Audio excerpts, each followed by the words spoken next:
Hello guys and welcome back to the channel. In this video I'm going to show you how you can create a QR code in Canva.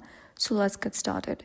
First of all, you gotta head over to any of your project and you'll be taken over to this editor, and here from the left hand side you gotta click on apps and then search for QR code and then press enter.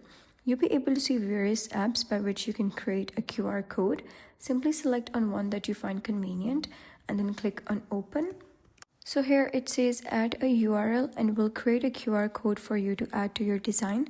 People can scan the QR code to reach the URL. Simply paste the URL over here and then click on generate code. And now you can see that we have a QR code generated against that link.